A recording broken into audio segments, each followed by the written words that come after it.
Dan saudara pendengar, materi kita pada pagi hari ini berkisar antara geliat UMKM dan perdagangan dalam pemulihan ekonomi. Dan sebagaimana kita ketahui bahwa kondisi pandemi COVID yang sudah melanda dunia, tidak terkecuali Kabupaten Tanah Laut, yang sangat mempengaruhi terhadap kondisi ekonomi kita yang sudah memasuki hampir di tahun ketiga di 2022. Dan seperti apa kondisi secara keseluruhan, secara umum ekonomi Kabupaten Tanah Laut pada saat ini? Kami persilahkan kepada Bapak Dr. Andes Haji Sahrian Nurdin MSI untuk memberikan paparannya. Ya. Terima kasih atas kesempatan yang diberikan kepada kami dari Dinas Koperasi Usaha Kecil dan Perdagangan Kabupaten Tanah Laut. Alhamdulillah hari ini kami diberikan kesempatan untuk bertemu dengan jajaran dari rekan-rekan kami dari 102,3 Tuntung Pandang FM Tanah Laut dengan Ibu Nelly Aryani dan Pak Setiawan.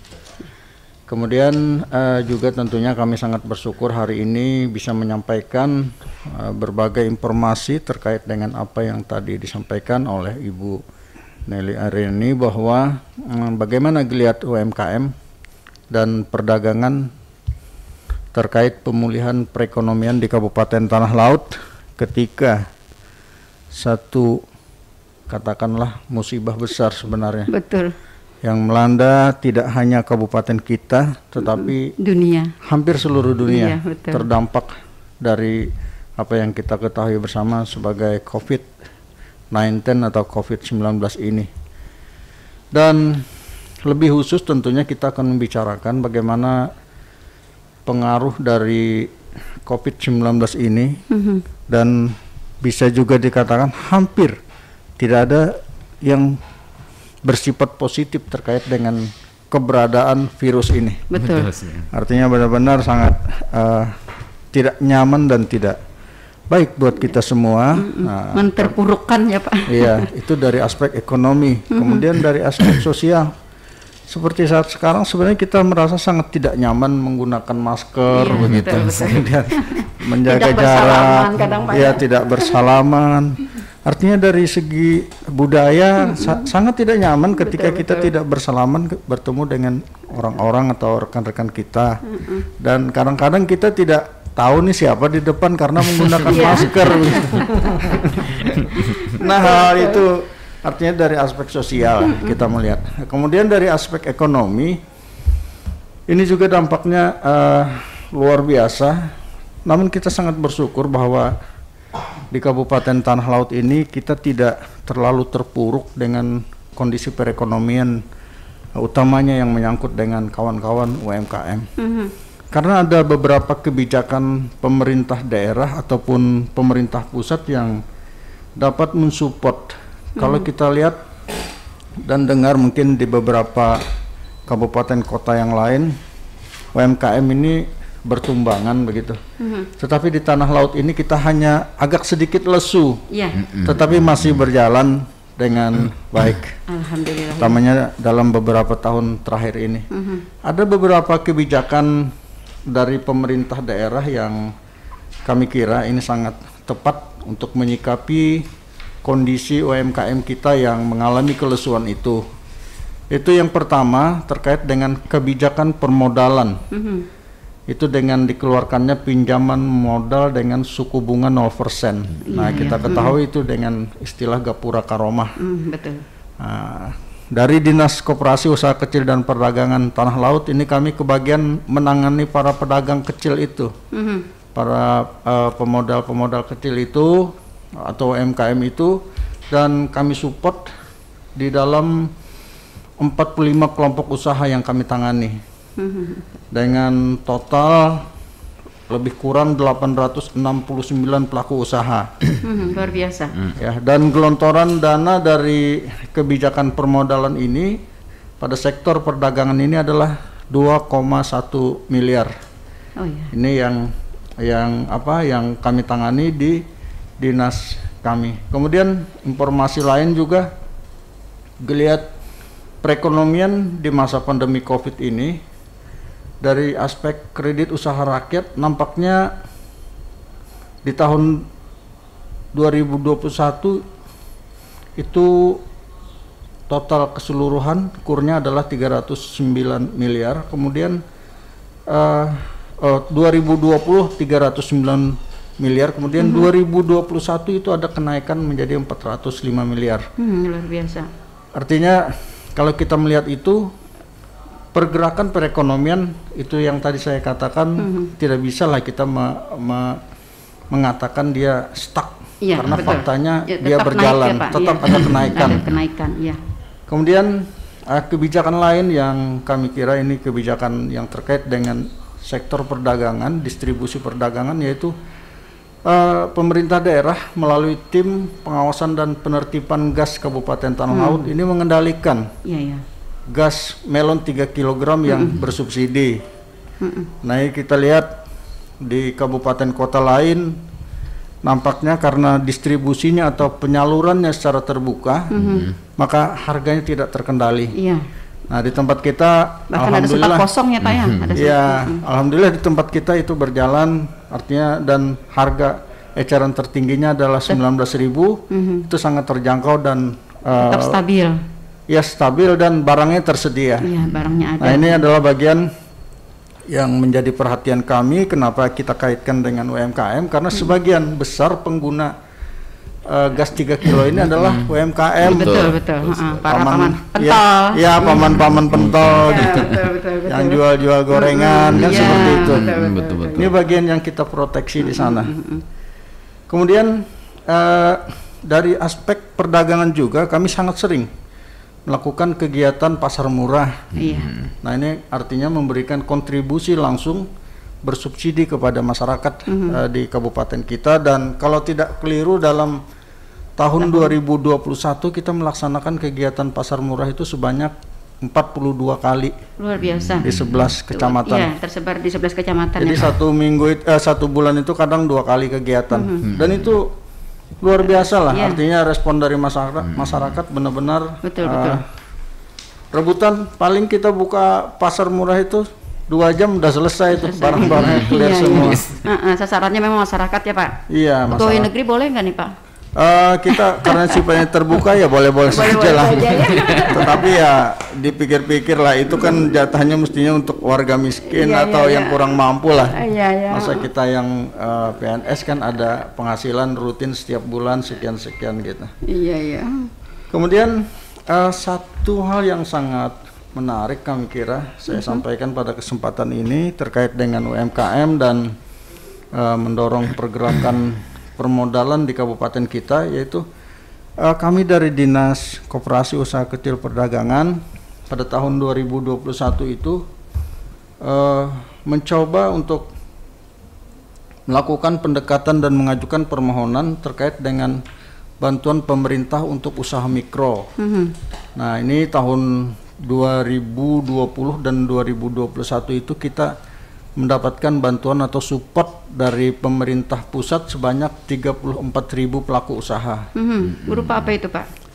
Itu berupa bantuan tunai langsung cash ke rekening pelaku usaha, yaitu sebesar 2.400.000 satu pelaku usaha. Dan total keseluruhan sepanjang tahun 2020 dan 2021 itu kami kira ini tidak tanggung-tanggung dan memang benar. Kalau di Kalimantan Selatan kita paling besar mendapatkan dana itu, alhamdulillah, di atas lebih dari 80 miliar rupiah. Wow. Nah, ini mungkin beberapa hal yang kami kira sangat luar biasa yang kami coba lakukan menyikapi kondisi pandemi COVID-19 untuk memberikan support kepada para UMKM kita, dan tentunya juga ini adalah bagian dari program pemerintah pusat maupun pemerintah daerah di dalam pengembalian atau normalisasi perekonomian secara nasional. Mungkin seperti itu Ibu Nelly terkait gambaran apa-apa yang kami lakukan pada saat kita mengalami pandemi COVID-19 ini. Yeah. Dan mohon izin nanti kalau hal-hal yang bersifat teknis mungkin nanti bisa dijelaskan Pak Sekretaris ataupun Pak Totom. Dan saya juga mohon izin nanti akan memberikan tambahan atau seperti apa, kita saling mengingatkan karena kita sekarang sedang membangun sebuah sistem informasi keterbukaan dengan warga masyarakat kita melalui lembaga radio ini. Iya, betul Pak. Mungkin seperti itu Bu Nelly. Baik, terima kasih Pak.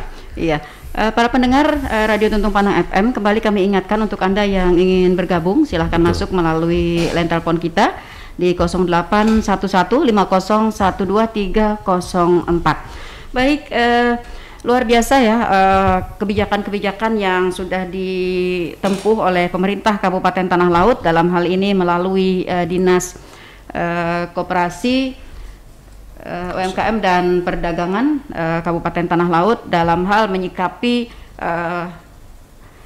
pelaku-pelaku ekonomi di Kabupaten Tanah Laut ya, sehubungan berkaitan dengan adanya pandemi Covid.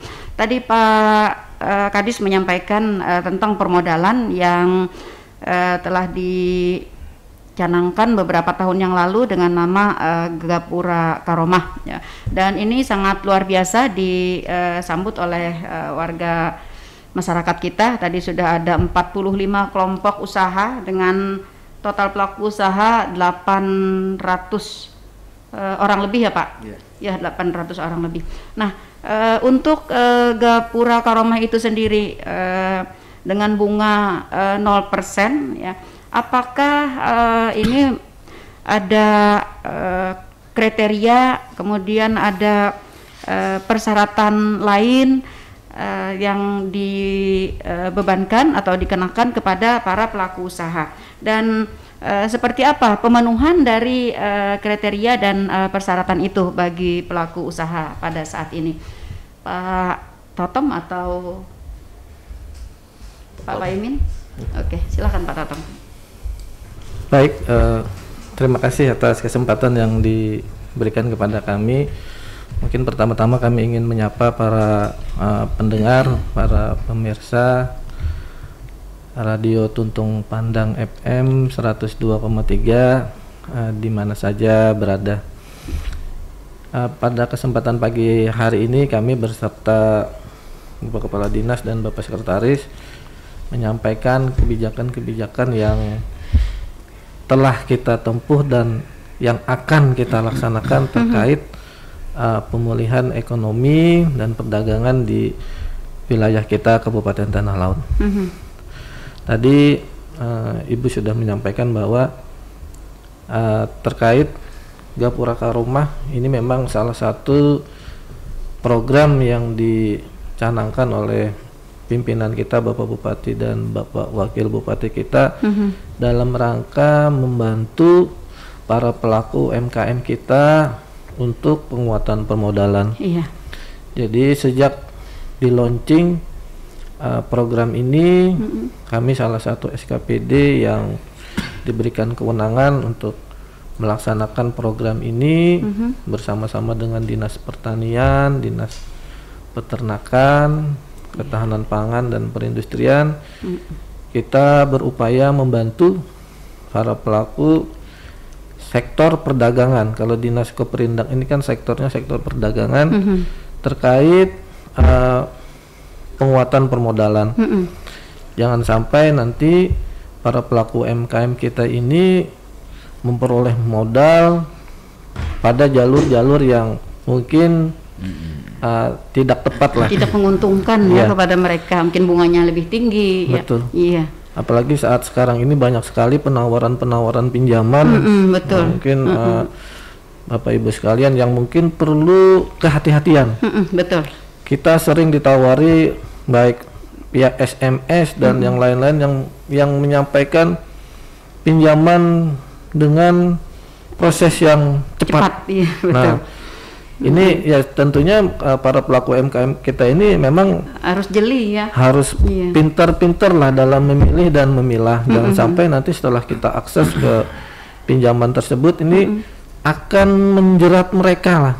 Akan malah menambah masalah, tidak untuk menghilangkan masalah. Nah, jadi dengan kehadiran Gapura Karomah ini harapannya para pelaku UMKM kita bisa akses permodalan melalui program yang telah dikeluarkan. Jadi untuk persyaratan yang ditentukan ini mereka itu harus berkelompok, Bu. Ya, berkelompok. Ya. Oke. Jadi mereka itu harus berkelompok, minimal satu kelompok itu terdiri dari 5 orang. Nah, kemudian dalam satu kelompok itu juga ditunjuk siapa ketua dari kelompok tersebut yang nanti bertanggung jawab terhadap anggotanya. Ada kepengurusannya ya Pak ya. Betul, Bu. Oke. Nah, jadi juga selain itu juga mereka mengajukan permohonan, ada form isian yang harus mereka isi, yang mereka penuhi. Setelah itu lengkap nanti akan kita survei. Nah, jadi dinas tempat usahanya ya. Iya, jadi dinas Keperindak dalam hal ini melalui bidang koperasi dan usaha kecil ini akan terjun ke lapangan melakukan langsung secara langsung. Iya. Melihat secara langsung terkait kondisi usaha mereka masing-masing. Paling tinggi pinjamannya berapa nih Pak?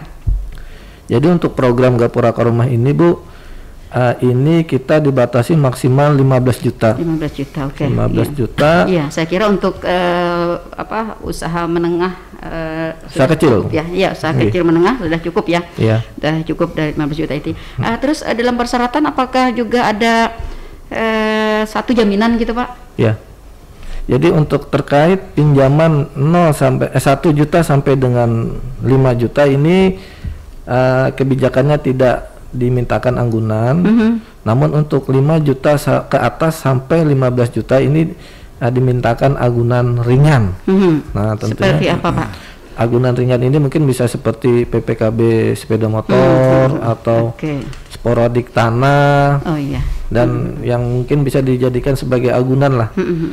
Nah, ini juga saya kira tidak memberatkan karena ini sebagai motivasi lah bagi para pelaku UMKM nanti dalam pemenuhan kewajibannya untuk membayar. Iya. Jadi jangan sampai beratnya tidak ada agunan lalu merasa kayak tidak ada ikatan gitu lah, yang merasa lepas. Baik, tadi Pak Totom sampaikan bahwa banyak ya saat ini memang kita ketahui juga tawaran-tawaran pinjaman di luar sana ya dengan proses yang cepat gitu ya, dengan persyaratan yang tidak terlalu rumit juga. Nah, bagaimana upaya dari dinas ini sendiri dalam rangka melakukan pendampingan terhadap pelaku usaha kita agar mereka tidak terjerumus ya, maksudnya ya, tidak melibatkan diri ya di dalam peminjaman pada yang tidak resmi seperti itu. Iya. Jadi kami sering menginformasikan kepada kawan-kawan pelaku UMKM di tanah laut agar mereka selalu berhati-hatilah terkait akses permodalan, baik itu secara langsung ataupun kita melakukan tatap muka, baik itu sosialisasi ataupun pertemuan-pertemuan terkait penyampaian hal ini, Bapak Ibu sekalian. Jadi harapan kami apabila mereka ingin akses permodalan, kita pemerintah daerah sebenarnya sudah siap menyiapkan itu gitu. Nah, untuk yang mungkin klasifikasinya masih usaha mikro, ini mungkin kita bisa akses melalui Gapura Karomah. Nah, namun apabila para pelaku usaha yang mungkin ingin melakukan pinjaman permodalannya yang lebih besar lagi, kita pemerintah kan sudah menyiapkan program KUR. Nah, kredit usaha rakyat. Ini kan budgetnya sampai dengan 500 juta, Bapak. Betul. Ini melalui perbankan ya. Melalui perbankan. Iya. Kemudian juga ada juga yang sifatnya super mikro juga ada. Pinjaman dari perbankan yang tujuannya itu adalah untuk para pelaku usaha yang masih pemula, masih mikro lah. Iya, masih berkembang gitu ya. Iya. Jadi seperti yang disampaikan Bapak Kepala Dinas kami tadi, memang Gapura Karomah saat ini menjadi idola bagi para pelaku UMKM kita yang ada di tanah laut. Betul. Karena permodalan salah satu permasalahan ya yang sering dihadapi juga oleh pelaku usaha kita. Baik, tadi Pak Kadis menyampaikan bahwa sampai saat ini ada 45 kelompok usaha yang sudah diayomi ya oleh Dinas Perdagangan dan Koperasi ini. Nah, sebenarnya di Kabupaten Tanah Laut itu ada berapa kelompok usaha? Jadi dari 45 ini ada berapa lagi sisanya? Nah, lalu upaya-upaya dari dinas sendiri ini seperti apa nanti akan menyasar kepada keseluruhan kelompok-kelompok usaha kita? Ya.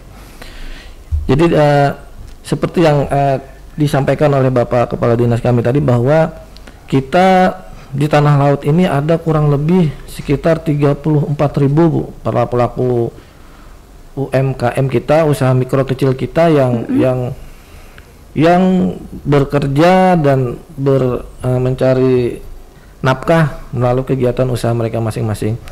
Nah, jadi kelompok-kelompok ini di Tanah Laut ini lebih dari 45 itu Bu. Namun dalam hal ini yang sudah mendapatkan akses permodalan melalui Gapura Karomah ini ada sebanyak 45.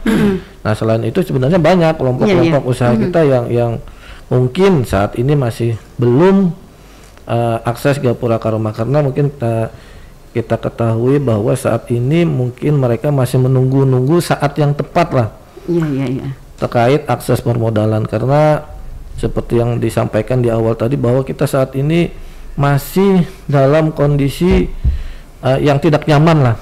Nah, mudah-mudahan harapannya seiring dengan saat ini kondisi yang mulai membaik, harapan kita bersama. Jadi kelompok-kelompok yang lain-lain ini mudah-mudahan mereka bisa akses juga kegiatan permodalan melalui Gapura Karomah yang sudah kita siapkan. Iya, baik. Tadi disampaikan oleh Pak Kadis dan juga Pak Totom untuk kebijakan pemerintah mengenai permodalan cukup tersedia ya, berbagai jenis ya dari permodalan tersebut ya. Tadi ada Gapura Karomah, kemudian ada KUR ya, dan lain-lain.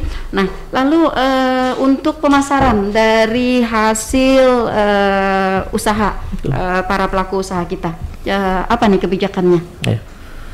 Mohon izin kami menjelaskan lagi. Jadi saat ini para pelaku UMKM kita itu menurut pengamatan kami dihadapkan kepada 3 permasalahan yang sangat krusial.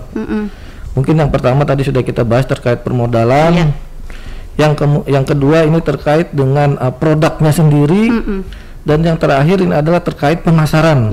Nah, ini menjadi momok bagi para pelaku UMKM kita yang ada di Kabupaten Tanah Laut.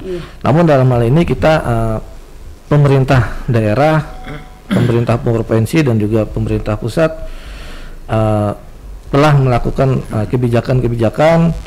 Salah satunya contoh seperti kita setiap tahun itu mengadakan kegiatan-kegiatan pelatihan, sosialisasi dan bimbingan teknis terkait baik itu kewirausahaan, kemudian kerjasama dengan toko-toko retail, kemudian juga yang saat ini mungkin perlu kita apresiasi adalah adanya satu marketplace yang kita ketahui bersama adalah Sosialita. Nah, jadi Sosialita ini juga itu satu wadah para pelaku UMKM kita dalam memasarkan produknya.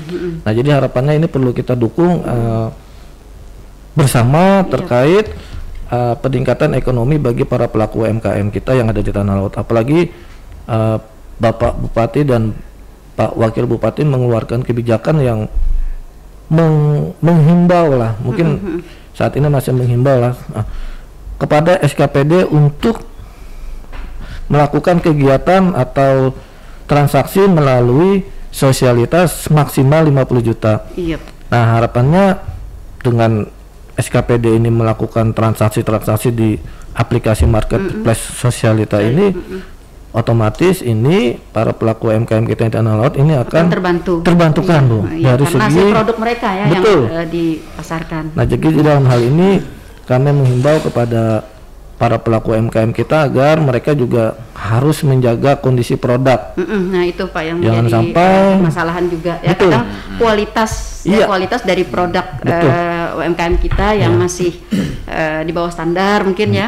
Nah, kemudian juga adakah Pak kreativitas atau misalnya inovasi dari produk kita? Misalnya seperti ini ya, sasirangan misalnya ya, sasirangan sama kan ya, Banjarmasin ada Sasirangan, kabupaten lain ada Sasirangan. Tapi bagaimana Sasirangan kita memiliki inovasi yang berbeda dengan yang lain? Ini seperti apa Pak? Campur tangan dari dinas sendiri. Iya. Jadi kalau mungkin terkait Sasirangan Bu, kita di Tanah Laut memang banyak kelompok-kelompok UMKM kita, IKM kita yang bergerak di sektor pengrajin sasirangan. Kita dalam hal ini pemerintah daerah mensupport mereka terhadap kegiatan tersebut, dan kita juga selalu memberikan arahan pendampingan terkait olahan produk mereka.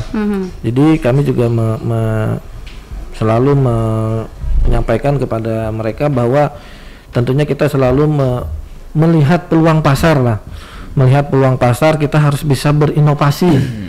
Kita bisa berinovasi dan melihat kondisi pasar. Artinya apa? Kalau kita cuma mengerjakan atau membuat produk seperti baju ini kan mungkin sudah biasa. Nah, kita harus bisa berinovasi lagi agar produk kita ini mungkin lain dari yang lain. Betul. Nah, jadi berbeda dari yang lain. Berbeda dengan yang lain. Nah, jadi kan sudah banyak para UMKM kita yang mungkin arahnya sekarang ke arah ke souvenir, bikin sesuatu yang dari kain sasirangan Bu.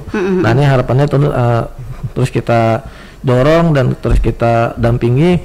Mungkin yang saat ini lagi booming ini kan Bu, mungkin topi kondang tala Bu. Oh iya. Nah, betul, ini kan topi kondang. salah satu kebijakan pemerintah daerah juga inovasi yang luar biasa. Inovasi juga yang dikeluarkan oleh pimpinan kita, Bapak Bupati kita, terkait mengangkat para pelaku UMKM kita di sektor sasirangan untuk lebih maju dan berkembang lagi melalui topi kondang tala.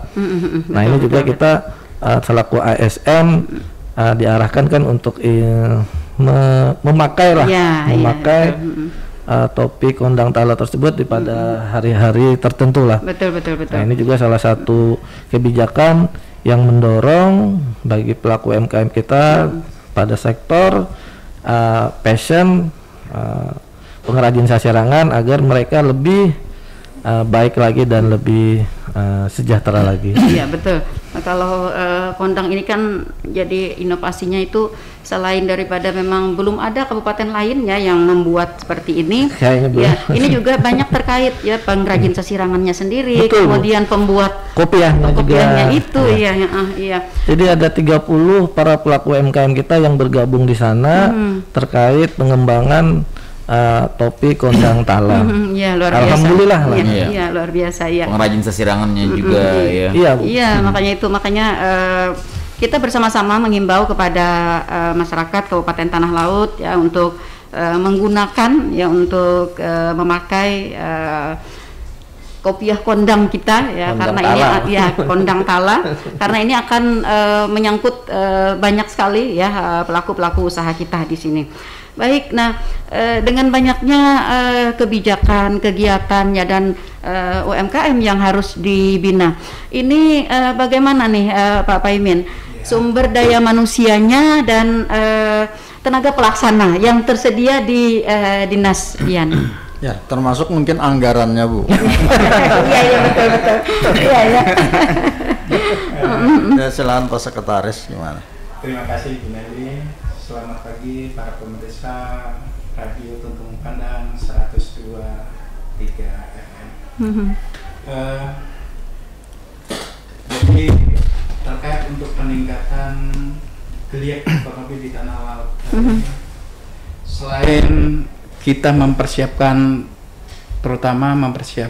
ini dari sisi pelaku usaha sendiri, permodalan dari pelaku usaha sendiri, bagaimana kita membina pemasaran.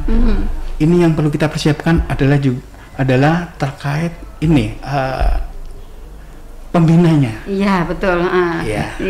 Bagaimana kesiapan dari pelaksana, dari pembina pelaku usaha. Ya, jangan-jangan nanti tidak cun dengan kebijakan pemerintah. Tidak selaras. Iya betul. Seperti apa nih Pak? Dari sisi ini kami dari sisi pelaku pembinanya memang ya masih ada keterbatasan.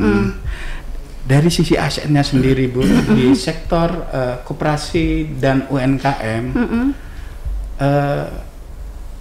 ini di pejabat fungsionalnya sendiri kami ada 3. Ada 3. Jadi semestinya perlu dengan, berapa itu Pak? Dengan jumlah 34.000 pelaku usaha yang harus kita bina. Luar biasa. Paling tidak Bu, satu kecamatan itu ada 1 Bu. Berarti harus ada 11 iya, ya? Iya, betul. Ini angkat tangan nih yang mau nambah. Ya, kita harapkan nanti dari dinas terkait, mungkin dari BKSDM bisa ini istilahnya ya bisa memperhatikan ini. Bagaimana kita bisa meningkatkan pelaku usaha kita ke sektor yang lebih tinggi lagi. Tentunya pembinanya juga harus kita siapkan. Ya, ini saling keterkaitan. Iya.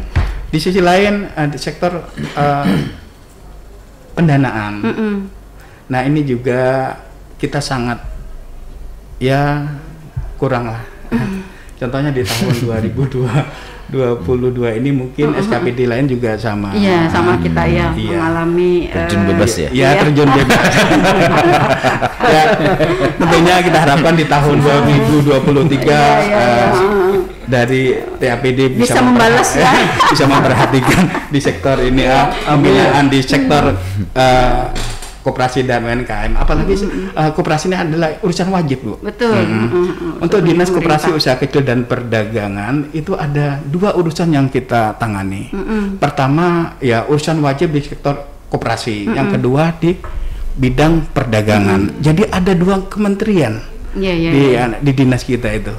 Tentunya ya koordinasinya pun ya ada 2 kementerian. Tapi di sisi lain di samping kita mengandalkan dari pendanaan APBD, kita juga ya berinovasi lah bagaimana kita mencari pendanaan dari sumber lain. Iya betul. Salah satunya adalah dari APBN. Contohnya apa yang disampaikan Bapak Kepala Dinas tadi, pada tahun 2020 dan tahun 2021 kita bisa mendapatkan pendanaan dari APBN kurang lebih 8 miliar, 80 Bang. 80 miliar, mohon maaf, 80 miliar. Dan juga pada saat terjadi banjir di tahun 2021 itu kita Kabupaten Tanah Laut juga membantu para pelaku usaha kecil yang terdampak banjir. Kita juga membantu. Itu ada 600 juta. Oh iya. Jadi berapa sudah itu Bu? Dan dari pusat berarti ya? Dari pusat itu. Iya. Itu adalah usaha-usaha kita lakukan. Alhamdulillah, iya. Bagaimana kita bisa meningkatkan pelaku usaha kecil kita ke arah lebih tinggi lagi. Kalau boleh tahu Pak, PNS yang ada di Dinas Pian dengan tenaga lainnya secara keseluruhan berapa jumlahnya Pak? Untuk PNS di Dinas Koperasi Usaha Kecil dan Perdagangan secara keseluruhannya itu ada 100. Untuk ASN-nya ada 30. Untuk non ASN-nya ada 103. Tapi di Dinas Koperasi Usaha Kecil dan Perdagangan itu ada 3 bidang yang ditangani. Yang pertama bidang koperasi usaha kecil, Dinas Koperasi dan Usaha Kecil. Yang kedua bidang perdagangan dan kemeteorologian. Yang ketiga itu bidang pasar. Jadi yang paling banyak di tempat kami adalah personel itu untuk penanganan bidang pasar. Karena di Tanah Laut itu jumlah keseluruhan untuk bidang pasar yang ditangani itu ada kurang lebih ada 19 pasar. Ada 19 pasar yang tersebar di 11 kecamatan di Kabupaten Tanah Laut. Nah itu mencakup kebersihannya. Nah kebersihannya ini yang paling banyak jumlah personelnya. Banyak sekali ya. Betul. Baik, ini tadi menyangkut juga dengan tenaga fungsional ya Pak yang tadi membina. Ini kalau boleh tahu ini apakah ada kompetensi khusus nih Pak bagi tenaga fungsional. Ini kan nanti berkaitan juga, siapa tahu nanti ada para ASN kita mungkin ya yang juga berminat gitu ya, apakah ada kompetensi khusus atau kriteria khusus gitu untuk dapat masuk ke dalam pejabat fungsionalnya di Dinas Koperasi dan Perdagangan ini. Ya, kalau untuk fungsional khusus untuk penyuluh koperasi, ya ada persyaratan minimal S1 lah. Ya. S1. Oke. Yang kedua nanti setelah ini berminat nanti akan dilakukan diklat penyuluh koperasi. Itu berarti diambil dari PNS yang sudah ada? Dari PNS yang sudah ada. Artinya tidak menerima PNS baru gitu. Ya, kita harapkan ada formasi baru, Ibu. Oh, iya. Ya, karena kita ketahui memang jumlah SN di Tanah Laut memang sangat terbatas. Sangat terbatas. Ya, betul. Saya rekan dengar Tumring FM, bagi Anda yang ingin bergabung bersama kami bisa di 0811501304 ya. Dan kembali ke tema nih, pemulihan ekonomi nih Pak ya. Dan kita tentu mau tahu Pak ya, UMKM ini sebagai apa ya? Penyumbang terbesar dalam pemulihan ekonomi di Indonesia ini ya.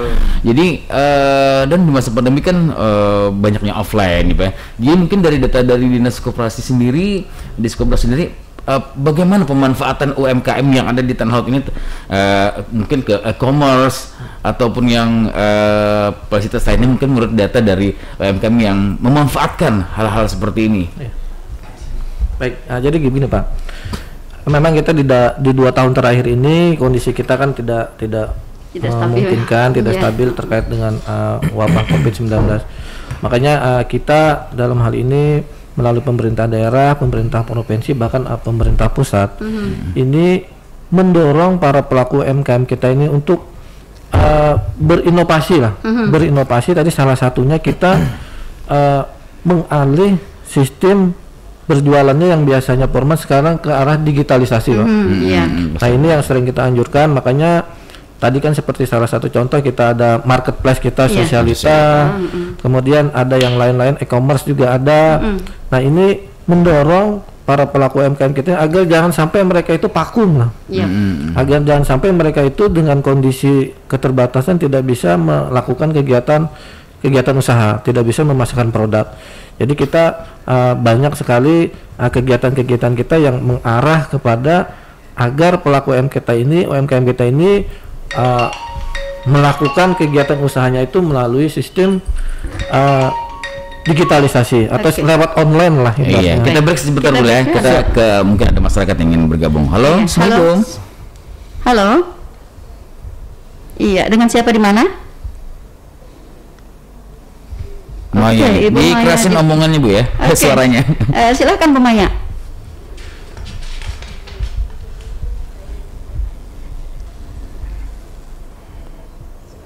Yap. Iya.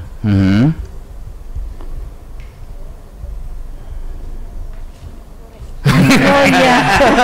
Lagi heboh. Betul nih. sekali nih. Iya, silakan Bu. Gimana Bu?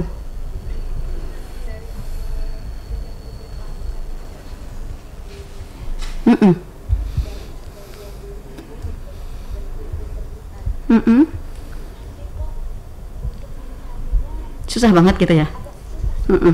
Oke. Barangnya tidak ada. Iya.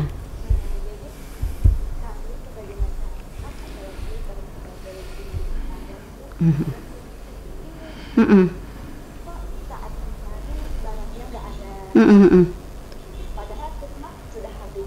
Mencari lagi tidak ada. Oh, seperti ada pembatas begitu ya Pak. Minyak goreng. Iya. Oke. Diri sendiri lah. Iya. Oke. Ibu Maya sendiri pelaku usaha atau ibu rumah tangga? Oh, ibu rumah tangga. Oke, baik. Iya. Oke, ada lagi Bu? Ada yang ingin ulun tanyakan. Ya gimana solusinya? Iya, bagaimana solusinya gitu ya? Iya, murah tapi nggak ada gitu ya. Iya, Intinya terbatas, gitu ya, Bu ya. terbatas, Oke. Oke, terima kasih Bu ya. Ya, terima kasih buat Ibu Maya Maya di Bluru. Bluru. Ini memang permasalahan yang lagi kita hadapi saat ini ya, berkaitan dengan minyak goreng. Ini siapa yang mau menjawab? Adis? Saya Kadis. Silakan. hampir di Indonesia, seluruh mungkin ya? Indonesia Iya. kondisinya seperti itu. Kemarin sempat tidak terkendali, lepas kontrol, per liter bahkan tembus di angka 20, bahkan ada yang lebih. Oh iya. Nah, oleh Kementerian Perdagangan itu terhitung mulai tanggal 19 Januari ditetapkan satu harga Ada untuk head semua, untuk semua jenis minyak goreng. Nah, kami sebenarnya sudah melakukan monitoring tanggal 20 untuk ketersediaan minyak goreng ini, utamanya Di di Kabupaten retail begitu ya, di toko-toko modern. Karena yang langsung terkoneksi dengan pemerintah pusat itu dan di bawah kendali APRindo itu, Asosiasi Pengusaha Retail Indonesia, itu adalah sebangsa ya, Alfamart, Indomaret. Nah, itu ya. langsung komandonya Mat Plus mungkin juga ya, Pak? Mat Plus begitu. Nah, jadi tanggal 20 kami sudah mendeteksi bahwa untuk toko-toko modern atau retail itu sudah menaruh harga Rp14.000. Oke. Nah, tapi yang menjadi persoalan adalah bagi kabupaten kota yang kebetulan tidak mempunyai retail modern, mereka akan kesulitan. Nah, kalau kita kan kemarin begitu tanggal 21 itu semua sudah normalisasi harga di toko-toko modern itu. Harga 14 itu udah kami kontrol, memang sudah di harga itu. Nah, tapi yang jadi persoalan adalah nampaknya nampaknya ibu-ibu ini panik begitu. Makanya dibabat habis semua itu di toko-toko itu. Walaupun ada pembatasan satu ibu misalnya satu orang tuh cuma 2 liter dapat. Gitu. Tetapi tidak tertutup kemungkinan ada juga yang nakal bolak-balik begitu. Yang kami terima seperti itu. Nah, terkait dengan ketersediaan, dari laporan terakhir yang kami terima sebenarnya tempat kita stoknya aman-aman saja. Makanya kalau ada laporan ini yang dari Bluru, kira-kira Ibu Maya ini ngambilnya di retail mana gitu. Karena saya kemarin terus mengingatkan bidang perdagangan itu, awasi terus tuh minyak, dan ada yang nakal-nakal gitu. Iya, betul. Kadang di space-nya di Indomaret, Berspekulasi, di retail juga kosong biasanya. Iya. Beberapa hari. Nah, terus untuk ketersediaan di pasar tradisional sendiri, ada beberapa pedagang yang memang masih menaruh di harga 20 karena mereka membeli di harga sebelumnya, modalnya mahal duluan kan. Tapi sebenarnya itu ada kebijakan dari pemerintah pusat bahwa para pedagang itu bisa mengkomplain ke distributor atau suppliernya. Artinya dibulikakanlah bahasa Banjarnya, minyaknya selisih harganya berapa, misalnya beli kemarin 18.000, sekarang harga standar 14.000. Maka mereka dari distributor itu bersedia mengembalikan yang 4.000-nya. Oh iya. Jadi sebenarnya itu sudah berjalan dan yang kita harapkan proaktif dari pedagang tradisional kita sendiri. Kalau nunggu dari distributor atau suppliernya mungkin agak sedikit lambat. Karena dia banyak yang ditangani ya, Pak. Ya, banyak yang ditangani. Nah, ini kita sangat berharap alternatif kedua, yaitu pedagang yang aktif itu benar-benar bisa dilaksanakan oleh mereka-mereka yang berjualan, sehingga normalisasi harga ini di angka 14.000 itu bisa kita capai. Dan kalau ada laporan dari Ibu Maya ini, saya akan minta lagi kepada rekan-rekan kami untuk monitoring minyak goreng ini Retail-retail. pada retail itu yang khusus lah. Iya, di kawasan Bluru tadi, Pak. Iya, di kawasan Bluru. Nah, untuk minyak goreng kita sangat bersyukur juga dengan dan saya pikir itu tertolong karena adanya toko modern itu langsung begitu ada kebijakan dari pusat langsung dieksekusi besok harinya. Nah, bagaimana mereka yang tidak mempunyai retail modern seperti ya katakanlah Hulu Sungai Tengah, Barabai kan? Iya, akan lebih sulit. Akan lebih sulit, atau beberapa kabupaten kota yang lain. Nah, makanya sabar saja dengan Ibu Maya, kami masih berusaha keras ini. terkait stok mungkin ya. Stok ini tetap ada dan harga tetap di 14.000. Iya iya. Jadi untuk sementara mungkin pertama tadi bersabar ya Pak Kadis. Iya. Yang kedua kata orang nih imit-imit ya. Iya. Kemudian ini kan yang bisa dibakar gitu. ini kan masih masa transisi. Iya betul. Transisi. Kalau bisa benar seperti Ibu Nelly katakan, Pak Setiawan tadi, hindarilah goreng-gorengan supaya kita lebih sehat. Kolesterol ya. Ya bisa bakar-bakaran, ya direbus atau diolah pais kan. Jadi mengurangi konsumsi minyak. Iya. Ya seperti dia katakan Pak Dinas tadi juga bahwa karena mungkin karena harganya murah, jadi anak disuruh nukar, laka disuruh nukar, semuanya jadi semuanya dapat 2 liter ya. Pada masyarakat kita. Ini ada jaminan dari Kementerian Perdagangan bahwa kondisi 14.000 itu dijamin 6 bulan ke depan stabil seperti itu. Iya, nah, jadi, alhamdulillah ya, ya, jadi ada jaminan nih. Sabarlah, ini masa transisi kan. Kemarin ditetapkan tanggal 19, hari ini baru tanggal 27. Masih beberapa hari kan, baru 1 minggu.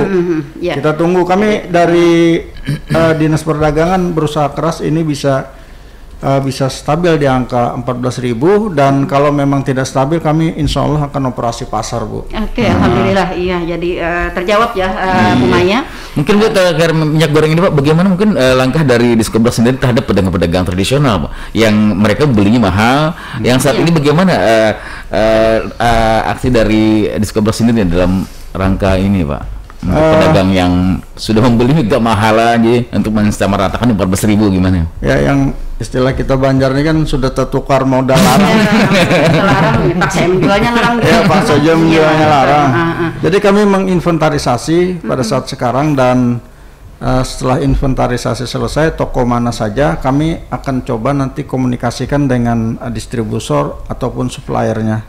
Tetapi hampir sebagian besar merek yang ada di Kabupaten Tanah Laut itu sudah menaruh harga di 14.000. Misalnya saya ambil contoh di sini Limoli Alip. Nah, kemudian Sip, Sophia, banyak nih kayaknya nama-nama cewek mana nih. Tapi merek minyak goreng nih. Sophia, Fitri. Kemudian ada Fitri juga ya? Ada Bentar adalah Suba ya. Ada Kunci Mas, Sabrina, Sedap, Camar dan Dunia itu sudah di angka 14.000. Nah, jadi kita akan upaya keras, mudah-mudahan satu harga seluruh Indonesia ini juga berlaku di tempat kita dengan secepat mungkin. Jadi Ibu Maya sabar dulu ya, saat ini pemerintah sedang berusaha untuk menjalankan proses penstabilan. Ya, karena baru 1 minggu kan. Kalau boleh tahu Pak Kadis, apa nih penyebab minyak goreng kita mahal dan stoknya berkurang gitu? Iya, ini nampaknya saya juga baca-baca di medsos ya. Kenapa nih kita penghasil kelapa sawit ya, kok kita mahal gitu kan? Oh ternyata kelapa sawit kita ini kan masuk ke ranah penyediaan stok CPO dunia. Nah makanya dia ikut dengan fluktuasi harga dunia itu. Nah, makanya ketika harga CPO itu naik pada level internasional, maka di tempat kita juga ikut naik seperti itu. Dan kemudian saya jujur ada kekhawatiran karena minyak sawit ini sekarang sudah bisa dikonversi untuk minyak diesel. Nah kan minyak diesel, kemudian terakhir tadi malah ada dibikin premium gitu, bensin gitu. Jadi jangan makanya jangan beralih dia. Akhirnya kan yang korban ibu-ibu nih. Ini kan Bu Maya ibu RT nih ya, ibu sangat merasakan usaha kita gitu ya. Jadi seperti itu nampaknya memang permintaan minyak sawit di internasional memang sangat luar biasa tinggi. Dan makanya itu oleh pemerintah diberikan subsidi di satu harga itu tadi 14.000. Seperti itu Bu, saya menjawab apa yang ditanyakan Ibu Maya tadi. Oke, jadi Bu Maya sudah cukup tenang ya Bu Maya. Mewakili ibu-ibu nih. Iya, mewakili ibu-ibu. Ya, para mama yang mendengarkan siaran kami ya, jadi sesuai dengan himbauan dari Pak Kadis tadi, ya sabar, jangan panik gitu ya. Ya, mensiasati ya untuk melakukan inovasi lain ya selain daripada menggoreng yang memakai banyak minyak goreng gitu ya. Dan sabar dalam waktu tidak akan terlalu lama gitu. Pemerintah kita sudah melakukan proses ya untuk penstabilan harga dan ketersediaan barang ya, jadi begitu ya. Jadi jangan sampai nanti kondisi daerah kita tidak kondusif gara-gara minyak goreng ya. Betul sekali, jadi seperti itu. Oke, bisa diterusin Pak Totom. Mungkin dari data yang mungkin menggunakan online ya untuk para pedagang UMKM di Kabupaten Tanah Laut. Ya, jadi seperti yang tadi saya sampaikan, kita dalam hal ini mendorong, kita dalam hal ini mendorong dan menghimbau para pelaku UMKM kita ini agar mereka lebih berinovasi lagi dalam memasarkan produk. Kita sudah beberapa kali mengadakan sosialisasi, pelatihan terkait bagaimana caranya para pelaku UMKM kita ini untuk bisa akses melalui berjualan secara digitalisasi lah. Jadi di 2021 kemarin kita sudah beberapa kali mengadakan pelatihan tersebut. Kita mengikut sertakan hampir 90 tuh di sana, 50 para pelaku UMKM kita untuk mereka akses berjualan itu tidak secara manual lagi lah. Karena harapan kita saat ini memang kita sudah masuk ke sistem digitalisasi gitu. Jadi paling tidak ini bisa menjadi salah satu alternatif mereka di tengah kondisi yang kurang menguntungkan ini untuk tetap eksis dalam melakukan kegiatan usahanya. Baik, tadi Pak, pasar kita kan ada pasar tradisional ya, kemudian pasar online tadi disampaikan Pak Totom. Nah, lalu ke pasar modern kita yang sudah cukup banyak tadi disampaikan oleh Pak Kadis, ini apakah produk dari UMKM kita sudah juga bisa menembus masuk ke pasar modern ini? Ya, ini mungkin Pak Totom juga bisa menjawab ini, Bu. Kayaknya ada beberapa produk memang sudah mulai masuk, tetapi memang dengan persyaratan yang cukup ketat untuk bisa masuk di sana. Mungkin seperti itu Pak Totom. Siap. Jadi begini, kita dalam hal ini bidang koperasi UMKM kita selalu kita dorong seperti yang saya sampaikan tadi untuk lebih berinovasi lagi terkait baik itu jenis usahanya, keanekaragam usahanya maupun tata cara pemasarannya. Jadi kita di tahun 2021 ini ada beberapa pelaku UMKM kita yang sudah masuk toko-toko modern. Nah, seperti Alfamart, Indomaret nih, ada beberapa toko Alfamart, Indomaret kita yang sudah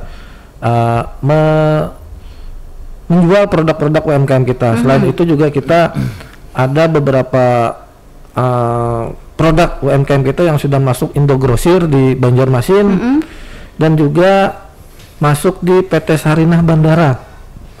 Nah, itu sudah kita dalam hal ini mengupayakan selalu mencari peluang-peluang terkait pemasaran produk bagi pelaku UMKM kita.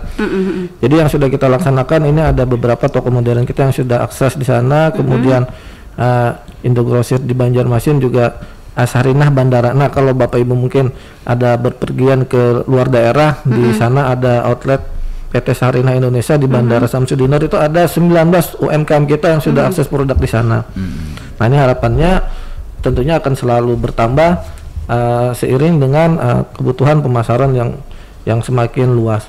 Namun dalam hal ini kendala yang kita hadapi bahwa para pelaku UMKM kita ini masih banyak yang terkendala perizinan, Bapak Ibu sekalian.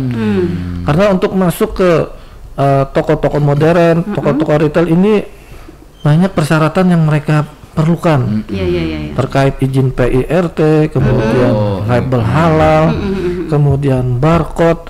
Nah, ini yang dari sejak akhir 2021 ini kami selalu menyampaikan ke para pelaku UMKM kita agar mereka menyiapkan perizinan itu Bapak Ibu sekalian. Iya, banyak yang belum memenuhi persyaratannya Betul Pak sekali. Toto. Ini mungkin karena mereka kan setiap hari ini sibuk membuat produk. Ya, karena seperti yang kita sampaikan, mereka itu terbiasa dengan sistem berjualan yang mungkin seadanya lah, mungkin masuk pasar tradisional. Iya. Jadi belum terarah ke pasar-pasar modern. Kita di akhir tahun 2021 tadi banyak mengusulkan para pelaku UMKM kita untuk akses di perizinan PRT dan label halal melalui Majelis Ulama Indonesia. Mudah-mudahan di awal tahun 2022 ini perizinan yang kami usulkan kemarin sekitar 44 UMKM kita segera keluar, dan ini bisa kita transformasi lagi ke para toko-toko modern yang ada di Tanah Laut maupun di Banjarmasin. Jadi kendala kita untuk akses di pasar modern ini adalah UMKM kita terkendala di perizinan. Ya, kita berharap mudah-mudahan masalah perizinan ini akan dapat di backup ya oleh dinas. Kita selalu mendekap. Iya. Dan mungkin Bu sebentar, jadi mungkin untuk Diskobra sendiri Pak, mungkin kan paling tidak masuk ke dalam retail itu harus kemasannya juga bagaimana.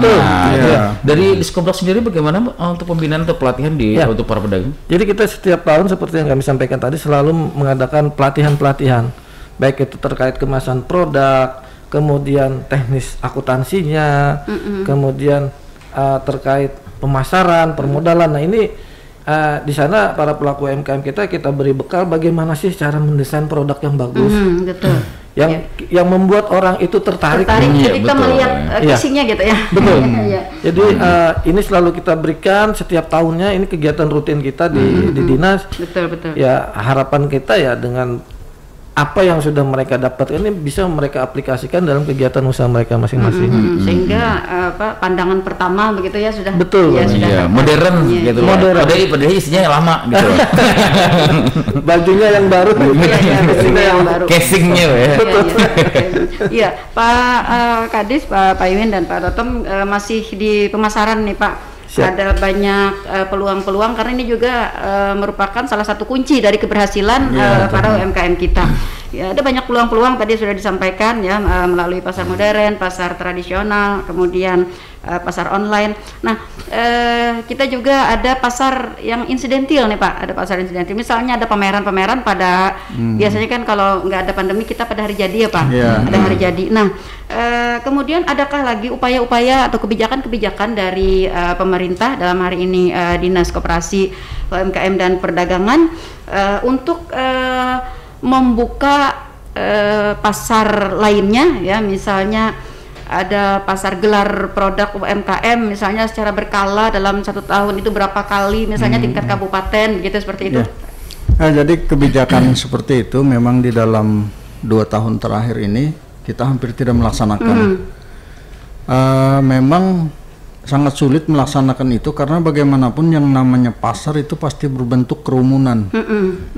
Kerumunan ini yang pada saat sekarang memang kebijakan pemerintah harus dihindari. Nah, jadi kalau pasar-pasar insidental seperti itu yang dibuat di dalam program atau kegiatan dari Dinas Koperasi Usaha Kecil dan Perdagangan belum kita persiapkan, Bu. Nah, kemudian ada satu hal yang kami kira sangat prinsip di dalam masih keterkaitan dengan UMKM kita, utamanya pada sektor perdagangan pada pasar-pasar tradisional.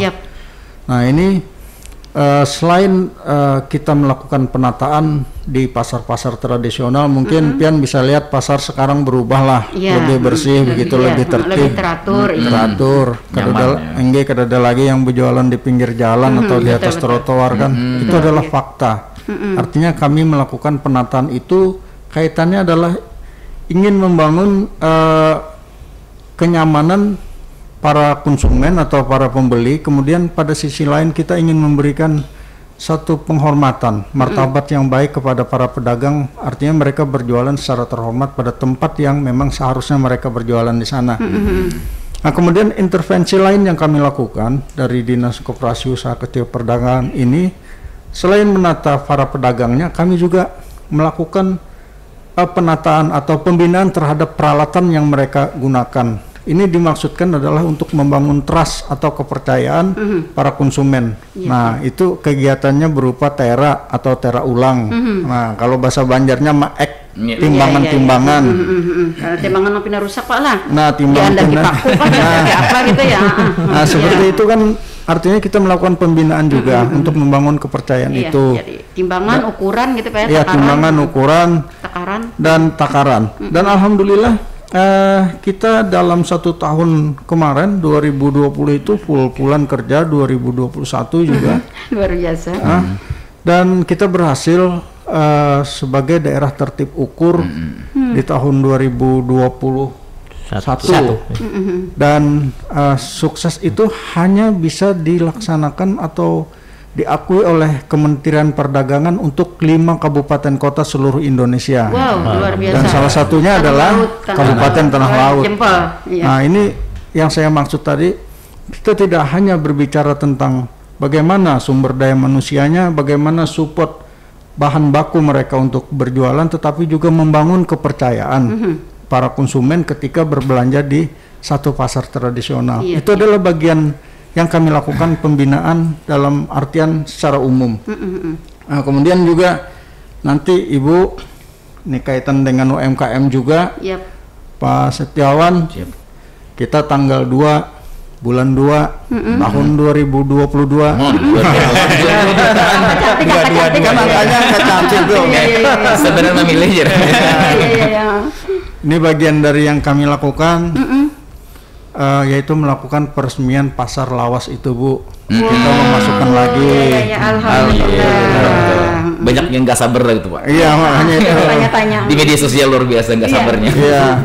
Kemarin kami juga sudah merapatkan dengan 37 pedagang termasuk 4 penjahit di sana dan sudah clear semua. Insya Allah hari Senin kita sudah gotong royong pengambilan undian untuk menetapkan nomor-nomor mereka di sana untuk menempati itu. Kemudian hari Selasa kita gotong royong, hari Rabu tanggal cantik tadi Pak Bupati insya Allah melakukan peresmian. Alhamdulillah. Nah, ini artinya semua pergerakan yang dilakukan Dinas Koperasi Usaha Kecil dan Perdagangan terkait dengan para pelaku UMKM ini memang kami lakukan secara serius. Iya, sudah maksimal dan luar biasa. Iya, dan tidak separuh hati, kami bekerja dengan sungguh-sungguh begitu. Iya. Dan saya juga sebenarnya berpikiran tadinya Dinas Kopdak itu biasa-biasa aja. Ternyata begitu kita masuk, kita bekerja bersama-sama dengan Pak Sekretaris, dengan kepala-kepala bidang dan rekan-rekan semua. Ternyata dinas itu adalah dinas yang luar biasa. Iya, banyak sekali Pak. Banyak saya mengikuti Pak Banyak yang harus ditangani, banyak yang harus dilakukan gitu Pak ya. Iya. Dan hampir setiap tahun kami selalu ada hal-hal yang baru. Iya, inovasi. Ya, inovasi yang mungkin sebelumnya belum ada atau belum dilakukan atau mungkin malas melakukan gitu karena merepotkan, termasuk menata pasar itu kan repot gitu. Itu luar biasa Pak, sangat bersentuhan sekali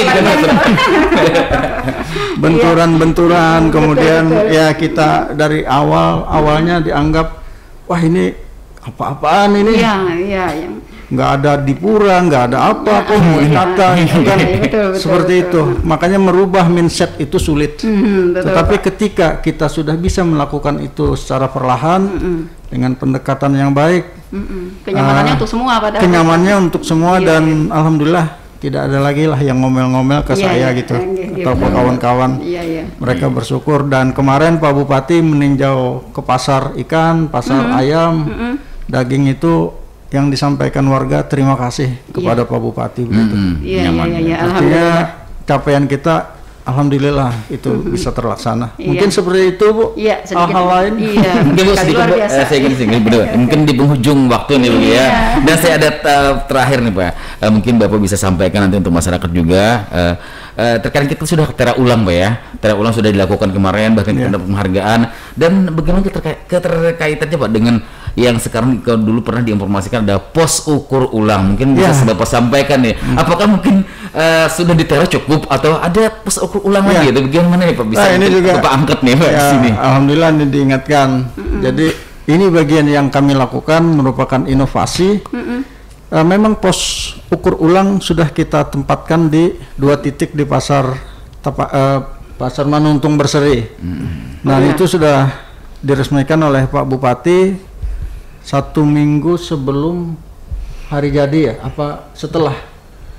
Ya, yang jelas sudah dilaksanakan. Sudah ada, iya. Dan saya tidak monitor ini, mudah-mudahan dimanfaatkan masyarakat dengan baik.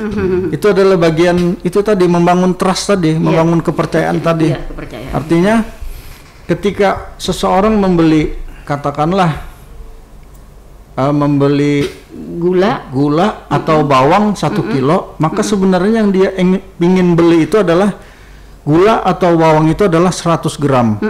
Betul. Kan 1 kilo 100 gram. Nah, tetapi faktanya tidak tertutup kemungkinan mungkin disengaja atau juga tidak disengaja karena ketidaktahuan yang ingin dibeli atau dijual 10 on itu tadi ternyata hanya 9 on faktanya.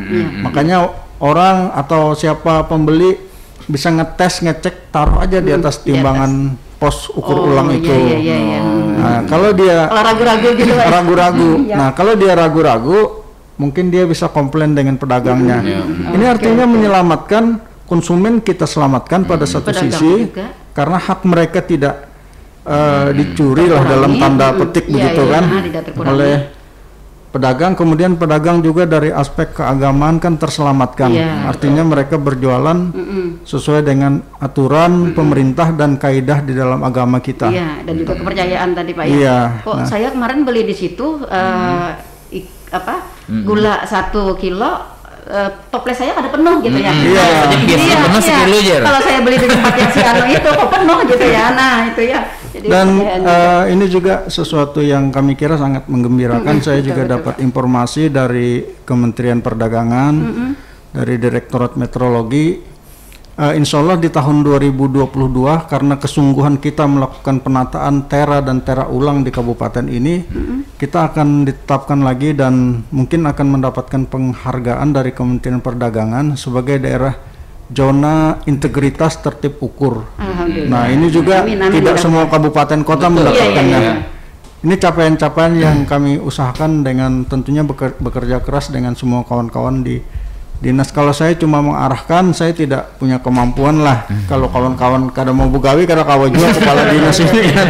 Iya, saling keterkaitan. Iya, saling keterkaitan. Tetapi ketika saya menetapkan kebijakan, ada target yang ingin kita capai bersama di sana. Iya, betul. Iya, seperti itu, Bu. Iya, semuanya adalah untuk kesejahteraan ya dari masyarakat kita, kemudian juga bagi para pelaku usaha ya, dan ekonomi secara keseluruhan bagi Kabupaten Tanah Laut tercinta.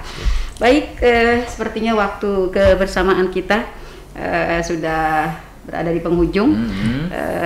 Kami ucapkan terima kasih kepada Kepala Dinas, Pak Sekretaris juga, Pak Kabid Ketom Koperasi ya. Atau mungkin ada statement closing nih Pak yang mau disampaikan, Pak Kadis, silahkan. Mungkin. Ya, kami ingin menyampaikan kepada warga masyarakat yang mungkin kebetulan mendengar siaran ini, silahkan kalau ada sesuatu yang ingin disampaikan kepada kami, utamanya para pedagang. Kami ada punya rumah aspirasi, Bu, di Dinas Perdagangan itu. Artinya ada keluhan-keluhan pedagang sekecil apapun, oke, silahkan duduk di sana, santai di sana. Bapak Ibu perlu apa, kita diskusikan bersama.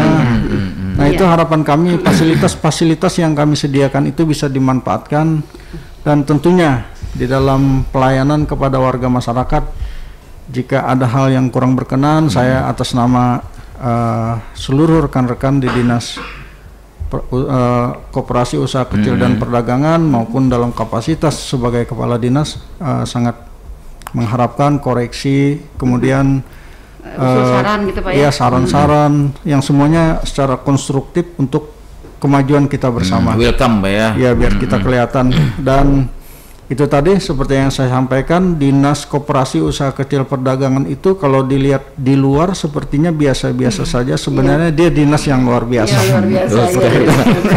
Saya menjalani itu dan hampir tidak ada waktu saya yang kosong. Setiap hari itu bekerja. Step by step, dan target kita ada untuk bekerja di sana. Mungkin seperti itu, dan semuanya adalah untuk kepentingan rakyat Tanah Laut. Betul.